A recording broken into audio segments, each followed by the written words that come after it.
வலைக்கும் வரமத்துல்லாஹி வரகாத்துஹு. இன்றைக்கி நான் ஒரு நல்ல ஒரு தலைப்போட தான் நான் இன்றைக்கி வந்திருக்கேன். அதாவது சொல்லுவாங்க தானே, இன்பமும் துன்பமும் ஒரு சுழல்ற சக்கரம், இரவு பகல் மாதிரி எங்களோட வாழ்க்கையில் இன்பமும் துன்பமும் மாறி மாறி வந்துகிட்டே இருக்குமென்னு சொல்லுவாங்க.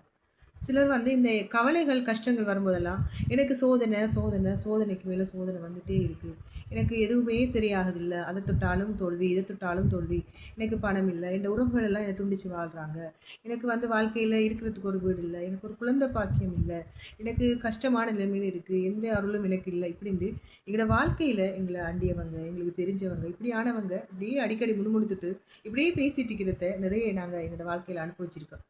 உண்மைக்குமே நாங்கள் சொல்லுவோம், எங்களோட இறைவன் எங்களுக்கு சோதனைகளை கொடுப்பான், கைவிட மாட்டான், எங்களுக்கு சோதனைகளை கொடுப்பான், கைவிட மாட்டான், எங்களுக்கு சோதனைகளை கொடுப்பான், கைவிட மாட்டான்னு நாங்கள் எல்லாருமே அடிக்கடி சொல்லுவோம். இந்த இறைவன் சோதனை கொடுத்த இறைவன் கையை விடமாட்டான் என்கிற இதுக்கு அர்த்தம் என்னன்னு சொன்னால், அவன் கையை பிடிக்கிறதும் கையை விடுறதும் நாங்கள் வாழ்கிற வாழ்க்கையில் தான் இருக்குது. உதாரணத்துக்கு சொல்லுவோம், கஷ்டங்கள் வந்தால், கவலைகள் வந்தால், துன்பங்கள் வந்தால், துயரங்கள் வந்தால், சோதனைகள் வந்தால், வேதனைகள் வந்தால் தான் எங்களுக்கு அது சோதனை நாங்கள் சொல்கிறோம்.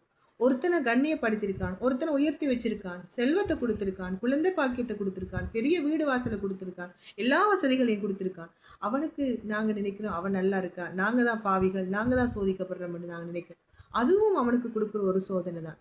நோயால், துன்பத்தால், கஷ்டத்தால், உறவுகளை பிரிஞ்சு இப்படியான வாழ்க்கையில் நினைச்ச வாழ்க்கை எங்களுக்கு கிடைக்கல, நினைச்ச சந்தோஷங்கள் எங்களுக்கு கிடைக்கல, எங்களோட பயணத்தில் எங்களுக்கு எல்லாமே தோல்வி, எங்களுக்கு நோயால் நாங்கள் பாதிக்கப்பட்டிருக்கோம்னு சொல்லிட்டு இருக்கிறவங்க நினச்சிட்டு இருக்கிறாங்க எங்களுக்கு சோதனை, நாங்கள் பாவிகளாக இருக்க முடியும். உண்மைக்குமே நீங்கள் விளங்கி கொள்ள வேண்டிய விஷயம் என்னென்னா, நாங்கள் இந்த உலகத்தில் எவ்வளவுக்கு சோதிக்கப்படுறோமோ, எவ்வளவுக்கு கஷ்டப்படுறோமோ, எவ்வளவுக்கான நாங்கள் துயரங்களை அனுபவிக்கிறோமோ, அந்த அளவுக்கு அல்லாஹ் எங்களுடைய பாவங்களை மன்னிக்கக்கூடியவனாக இருக்கிறார்.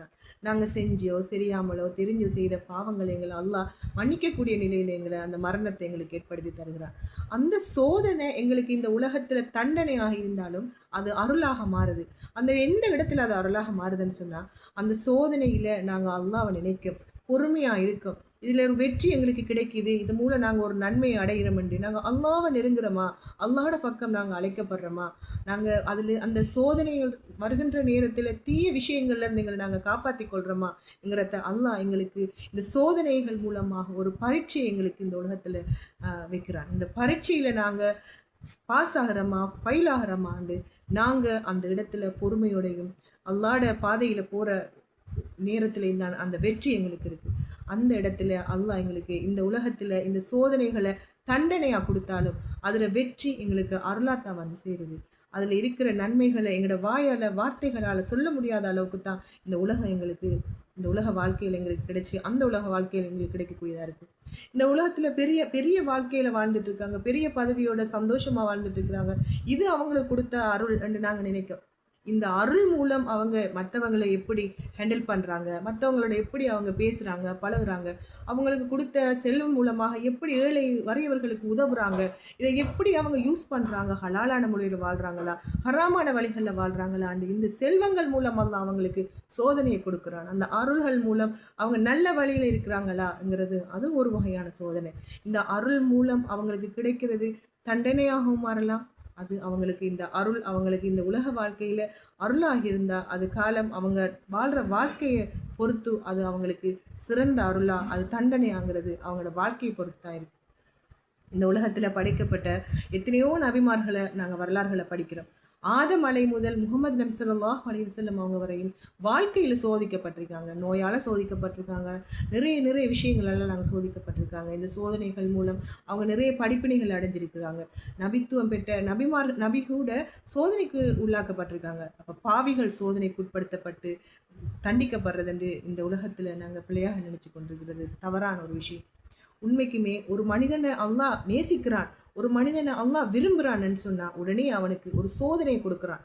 நாங்கள் நினைக்கணும், எனக்கு இந்த நோயை விட்டுட்டானா, நான் ஏதோ ஒரு தவறு செஞ்சுட்டேன், நானும் ஒரு பிழை செஞ்சுட்டேன், உடனே அந்த தவறுலேருந்து நான் மீளணும், உடனே நான் அல்லாஹ்ட்ட பாவ மன்னிப்பு கேட்கணும், உடனே அந்த தவறிலிருந்து நான் மீளணும், அந்த தவறை என்னோட வாழ்க்கையிலிருந்து நான் வேறொரு வழிக்கு கொண்டு செல்லணும். அல்லாஹ் நெருக்கமானவர்களை சோதிப்பான், கைவிட மாட்டான். அந்த சோதனை இந்த உலகத்தில் எங்களுக்கு தண்டனையாக இருந்தாலும் அதில் நாங்கள் வெற்றி அடைஞ்சிட்டோம்னு சொன்னால் அது எங்களுக்கு அருளாக இந்த உலகத்திலையும் அந்த உலகத்திலையும் எங்களுக்கு சொர்க்கத்துக்கு அழைத்து செல்லக்கூடிய ஒரு வழியாக இருக்குங்கிறது உண்மைக்குமே ஒரு ஒரு சிறந்த விஷயம்ங்கிறத இந்த விடயத்தில் நான் சொல்கிறேன். எல்லாம் வல்ல அல்லாஹ் உங்களையும் என்னையும் இந்த ரமலானுடைய மாதத்தில் நல்ல செயல்கள் செய்ய வச்சு இந்த உலகத்தில் ஏற்படக்கூடிய கஷ்டங்கள், துன்பங்கள், துயரங்கள் எல்லாவற்றிற்கும் பொறுமையோடு வாழக்கூடிய ஒரு மனிதனாக மாற்றி எங்களையும் அல்லாஹ் சுவனத்திற்கு அழைத்து செல்ல வேண்டும் என்று நானும் துஆ செய்து கொள்கிறேன். அஸ்ஸலாமு அலைக்கும் வரஹ்மத்துல்லாஹி வபரகாத்துஹு.